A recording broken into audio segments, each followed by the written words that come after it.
Class मैं स्नेहा स्वागत करती हूँ आपका शाश्वत पाठशाला पर। हम क्लास 9 का सिलेबस कंप्लीट कर रहे थे जिसमें हमने साइंस के काफ़ी चैप्टर्स पढ़ लिए थे। 1, 2, इसके बाद 7th और 8th और 5th चैप्टर हम कंप्लीट कर चुके थे। अब हम चैप्टर 9 पढ़ेंगे जिसका नाम है ग्रेविटेशन। अभी तक की क्लास में हम सारी ज़रूरी चीज़ें जो इस यूनिट के पहले हमें सीखनी चाहिए हम सीख चुके हैं। जैसे हमने मोशन के बारे में जाना कि किसी भी ऑब्जेक्ट का टाइम के रिस्पेक्ट में अपनी पोजीशन को चेंज कर लेना है। जैसे कोई कार है और वो एक पर्टिकुलर टाइम पे एक प्लेस पे थी और जब दूसरे टाइम पे उसका पोजीशन देखी गई तो वो कहीं और थी, यानी कि उसने एक कुछ डिस्टेंस ट्रेवल किया है। तो हम मोशन पढ़ चुके हैं, लॉज ऑफ मोशन भी पढ़ चुके हैं। आज हम ग्रेविटेशन को देखेंगे। ग्रेविटेशन समझने से पहले आप ये देखिए कि जैसे ही कोई पत्थर आप फेंकते हैं, कोई पत्थर आप हवा में फेंकते हैं तो वो कुछ इस तरह का पाथ कवर करता है। उसका रास्ता कैसा होता है? इस तरह का होता है। ये ऐसे स्ट्रेट भी जाएगा इन केस आप उसको ऊपर फेंकेंगे, फिर भी वो वापस जाके कुछ तो ऐसे नीचे आ जाएगा। आखिर ये सब घटनाएं क्यों होती हैं? ये जो पत्थर है या तो ये इस तरह से फेंका जा रहा है या ऊपर जाके वापस लौट आ रहा है, ये वापस हमारे अर्थ के सरफेस पर क्यों आ रहा है? आखिर ये सवाल हमारे मन में आता है कि कोई भी चीज़ जब हम ऊपर फेंकते हैं तो वो वापस अर्थ के सरफेस पर आती है। इसी संबंध में जो न्यूटन के अपन ने लॉ पढ़े थे मोशन के, वही न्यूटन जी कहाँ बैठे हुए थे? अंडर द ट्री बैठे हुए थे। तो वो एक पेड़ के नीचे बैठे थे और जब उस पेड़ से एप्पल गिरा तो वो कहाँ गिरा? नीचे गिरा। तब उन्होंने इसके बारे में एक्सपेरिमेंट्स किए और इसकी एक बृहद स्टडी की, एक मेजर अध्ययन किया। और उस अध्ययन में उन्होंने पाया कि जो भी चीज़ें है ना, जो भी चीज़ें नीचे गिर रही हैं या चीज़ों की नीचे गिरने का, नीचे इन द सेंस अपने अर्थ के सरफेस पे गिरने का, अर्थ के सरफेस पे क्या होने का? अट्रैक्ट होने का क्या रीज़न है? ग्रेविटेशन रीज़न है। तो ग्रेविटेशन इज अ फोर्स। कौन सा फोर्स है ग्रेविटेशन? जो फोर्स कौन लगा रहा है? अर्थ लगा रहा है। किस पर? इन ऑब्जेक्ट्स पर। कैसे? ये हमारी अर्थ है, हमें पता है हमारी अर्थ कैसी है। पोल्स पर थोड़ी सी चपटी है और स्फेरिकल टाइप है, गोलाकार है। तो ये हमारी अर्थ है और ये अर्थ का क्या है? सेंटर है। तो जहाँ किसी भी ऑब्जेक्ट का सेंटर होता है, किसी भी ऑब्जेक्ट, चाहे वो हम हो, चाहे कोई स्फेरिकल चीज़ हो या कोई भी ऑब्जेक्ट हो, सबका एक सेंटर ऑफ ग्रेविटी होता है या सेंटर ऑफ मास होता है। ये जो सेंटर है, इस सेंटर में क्या होता है? सेंटर ऑफ मास होता है। ये सेंटर ऑफ मास का मतलब इसका जो पूरा मास है वो कहाँ से जनरेट हुआ है? यहाँ से जनरेट हुआ है। यहाँ पे उसका क्या है? सेंटर है। पूरे जो भी गोला है उसका एक सेंटर होता है और यही क्या होती है? Centre of gravity. मतलब यहाँ से, इस सेंटर से ये क्या कर रहा है? फोर्स लगाता है। तो हमारी जो अर्थ है उसका एक सेंटर है और उस सेंटर से किसी भी वस्तु पर, जो कहाँ है? अर्थ के सरफेस के पास में है। अर्थ का ये सरफेस है, तो इस सरफेस के पास में, चाहे वो महाद्वीप पे हो, चाहे वो पानी के अंदर हो, किसी महासागर यानी कि कॉन्टिनेंट में हो या ओशन में हो, वहाँ पे सब जगह क्या हो रहा? अर्थ का तो सरफेस है ही। तो इस अर्थ के सरफेस के पास या इस अर्थ के सरफेस पर जो भी ऑब्जेक्ट्स हैं, जो भी बॉडीज हैं, उन पर अर्थ का जो सेंटर ऑफ मास है, अर्थ का जो केंद्र है, अर्थ की जो सेंटर ऑफ ग्रेविटी है, वो क्या कर रही है? एक फोर्स लगाती है जिसके तहत ये चीज़ें कैसी होती हैं? नीचे गिर जाती हैं। तो gravitation force is a force in which earth pulls an object towards it. Earth क्या करता है? एक ऑब्जेक्ट को पुल करता है अपने side, that is the gravitation. ये बात कैसे निकल के आई कि ये एक फोर्स है? हमने पढ़ा ही है। क्या पढ़ा है हमने? फोर्स। फोर्स होता है F is equal to M into a. ठीक है, ये हमने कब पढ़ा था? सेकेंड लॉ ऑफ मोशन में। ये कहाँ से निकला था? The rate change of momentum is directly proportional to the force applied on it. तो F is equal to m a वहां से हमारी आ गई थी, जहां पे F एक फोर्स है, m क्या है, मास है, और a क्या है, एक्सेलरेशन है। तो ये F जो है, अच्छा हमने एक थर्ड लॉ भी पढ़ा था, to every action there is an equal and opposite reaction. जैसे उसमें एग्जांपल दिया था कि जब हम अपनी धरती पर चल रहे होते हैं, जब हम अर्थ पर चल रहे होते हैं, तो हम एक फोर्स एग्जर्ट करते हैं, हम एक फोर्स उस पर लगाते हैं और सेम अमाउंट ऑफ फोर्स अर्थ हम पे लगाती है, दैट्स वाई वो क्या है, बैलेंस है। तो ये कितना फोर्स लगा रही है, ये अर्थ इस ऑब्जेक्ट का जो मास है उसके मास पर उसको क्या कर रही है, एक पर्टिकुलर एक्सेलरेशन से उसको अपनी ओर खींच रही है। तो यानी जो एप्पल है वो क्या हो रहा है, यहाँ पे उसका एक मास है और कुछ एक्सेलरेशन से वो कहाँ, नीचे गिर जाएगा। तो ग्रेविटेशन की डेफिनेशन आपको बिल्कुल क्लियर हो चुकी होगी, ठीक है। और इसको ये भी बोल सकते हैं, इसके बाद हम लॉ की बात करेंगे। The gravitation is when the earth exerts a force on object, ठीक है, which is near to its gravitation zone। इसका जो ग्रेविटेशन, जहां तक अर्थ क्या है, असर कर सकती है, वहां तक जो फोर्स अर्थ लगा रही है उस ऑब्जेक्ट पर, अर्थ के द्वारा किसी ऑब्जेक्ट को अपनी ओर पुल करना, खींचना, वो क्या है, ग्रेविटेशन फोर्स है। अब ये तो न्यूटन साहब ने क्या किया, ग्रेविटेशन का स्टडी किया अर्थ के संबंध में कि एक एप्पल अर्थ पे ही क्यों गिरा, या और भी चीजें जो हम फेंकते हैं वो अर्थ पे क्यों गिर रही हैं। फिर जब स्टडी को इन्होंने क्या किया, पूरे यूनिवर्सल लेवल पे ले गए, यही स्टडी क्या की उन्होंने, पूरे यूनिवर्सल लेवल पे ले गए। तो एक डेफिनेशन और एक लॉ सामने आया, ठीक है। उस लॉ को बोलते हैं यूनिवर्सल लॉ ऑफ ग्रेविटेशन, ठीक है। Universal law of gravitation, it states that two objects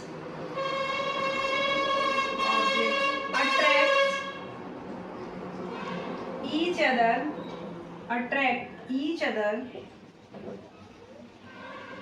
by a force which is proportional to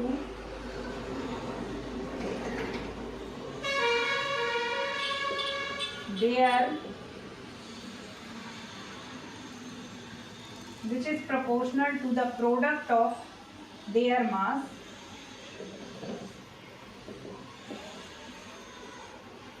masses and inversely proportional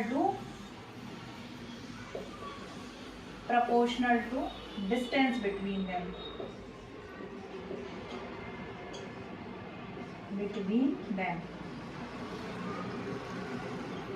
इसका क्या मतलब है। अब न्यूटन साहब ने जो स्टडी की थी, उन्होंने वो स्टडी किस चीज के लिए की थी, आपके एप्पल के लिए, कि भैया एप्पल जो है अर्थ पे क्यों गिर रहा था। So that study is all about earth से रिलेटेड। नाउ उन्होंने बोला कि क्या ये बाकी ब्रह्मांड पर, बाकी यूनिवर्स पर, बाकी जितना भी संसार है, क्या उसमें ये चीज लागू होती है। तो उन्होंने पाया कि बिल्कुल होती है, उन्होंने बोला बिल्कुल होती है, और इसीलिए उन्होंने यूनिवर्सल लॉ ऑफ ग्रेविटेशन दे दिया। यूनिवर्सल लॉ मतलब ऐसा लॉ, ऐसा नियम जो यूनिवर्स के हर ऑब्जेक्ट पर लागू होगा, चाहे वो कितना ही छोटा हो और चाहे वो कितना ही बड़ा हो, चाहे वो सन हो, चाहे मून हो, चाहे अदर सेलेस्टियल बॉडीज हो, मतलब आकाश गंगा या आकाश के कोई भी खगोलीय पिंड हो, सब पर क्या होगा, ये नियम लागू होगा। That's why it is called universal law of gravitation. Now it states that the two objects attract each other. इन्होंने बोला कि जो ब्रह्मांड है, जो यूनिवर्स है, उसमें दो ऑब्जेक्ट क्या होते हैं, हमेशा अट्रैक्ट करते हैं एक दूसरे को।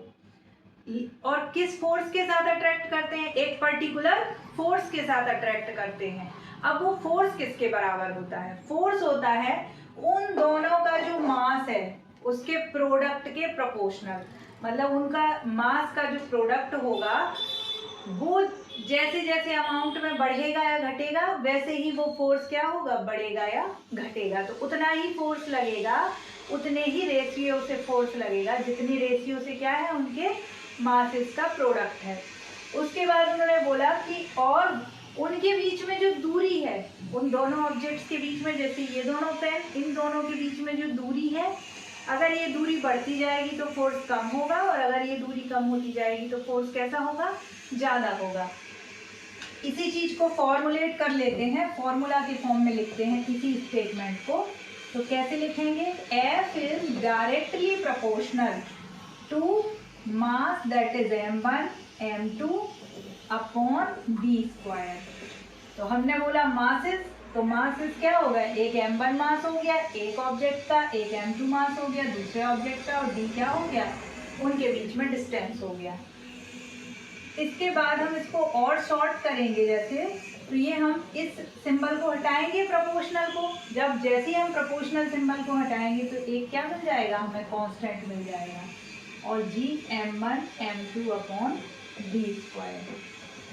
ठीक है, तो ये क्या आ गया, इसको बोलते हैं universal gravitational constant. Universal gravitational constant मतलब ये कांस्टेंट कैसा है, सब जगह एक जैसा है। इसकी वैल्यू क्या है, फिक्स है, हमेशा एक जैसी रहेगी। बदलेगी क्या, डिस्टेंस बदलेगा, मास बदलेगा, और साथ में क्या बदल जाएगा, फिर फोर्स ऑफ अट्रैक्शन बदल जाएगा जो कि है ग्रेविटेशन।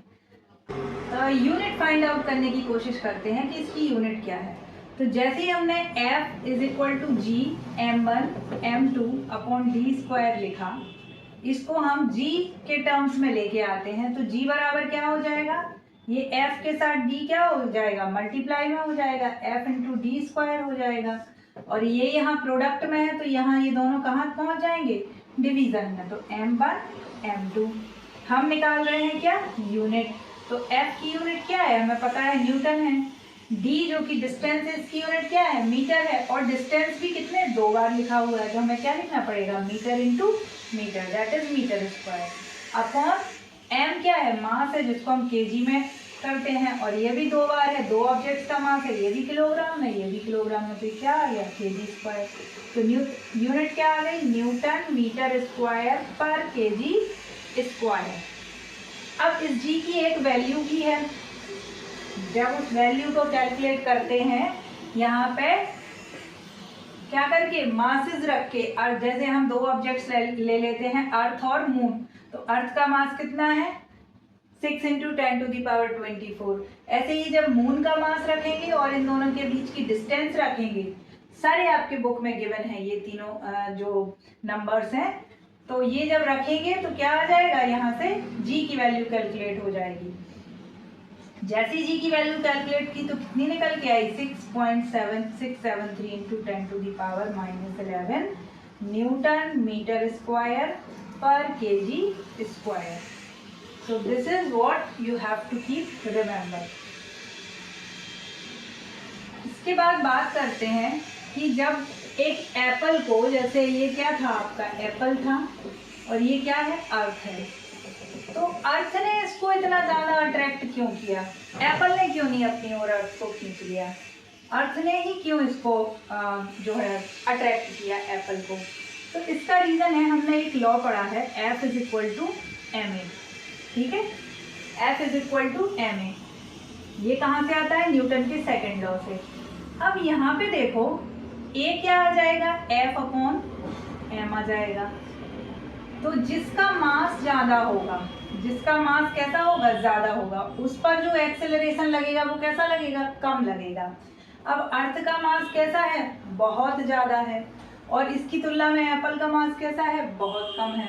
तो एप्पल अगर अर्थ को खींचने की कोशिश करेगा, एप्पल द्वारा जो फोर्स लग रहा है अर्थ पर अपनी ओर खींचने के लिए, तो अर्थ का तो मास ज्यादा है, तो उसके अंदर जो एक्सेलरेशन डेवलप होगा उसकी तरफ खिंच के आने में, क्योंकि कोई चीज आएगी आपके पास तो उसमें वेलोसिटी होगी, रेट चेंज इन वेलोसिटी होगी, और वही रेट चेंज इन वेलोसिटी क्या होती है, एक्सेलरेशन होता है। तो जैसे ही वो खिंच के आएगा वो क्या होगा, यहाँ पे एक्सेलरेशन कैसा होगा, बहुत कम होगा, नेग्लिजिबल होगा या शून्य होगा, क्योंकि इसका तो मास बहुत ज़्यादा है। जिसका मास ज़्यादा है उस पर एक्सेलरेशन कैसा है, कम लगेगा। दैट्स वाई जो एप्पल है वो अर्थ को पुल नहीं कर पाता है, बट अर्थ बहुत आसानी से एप्पल को पुल कर लेती है और बहुत तेज़ी से एप्पल गिरता है, क्योंकि एप्पल का मास कैसा है, बहुत कम है, और उस पर एक्सेलरेशन क्या होगा, बहुत ज़्यादा लग रहा है।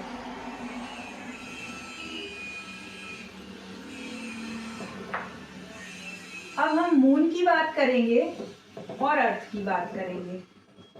इसके साथ ही हम बात करेंगे मास की और वेट की।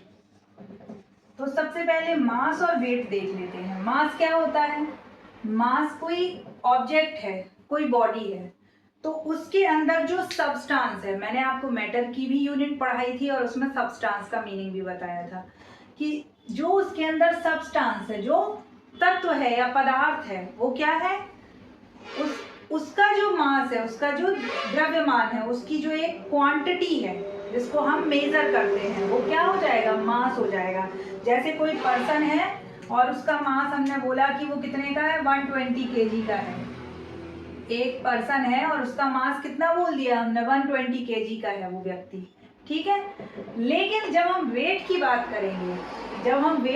करेंगे, तो इसका वेट कितना होगा, इसका वेट कितना होगा, 120 डिवाइड बाई 6, और ये कहाँ पे होगा, ये उल्टा लिख दिया मैंने, ये अर्थ है और ये क्या है आपका, मून है।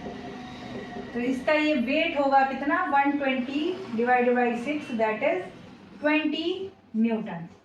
अच्छा, अब आपको थोड़ा सा महसूस हो रहा होगा कि अर्थ पर मास 120 kg है, मून पर वेट 20 न्यूटन है। इन सब का मतलब क्या है, तो इन सब का मतलब जानने के लिए हमें क्या जानना होगा, जी। और जी को क्या बोलते हैं, द एक्सेलरेशन ड्यू टू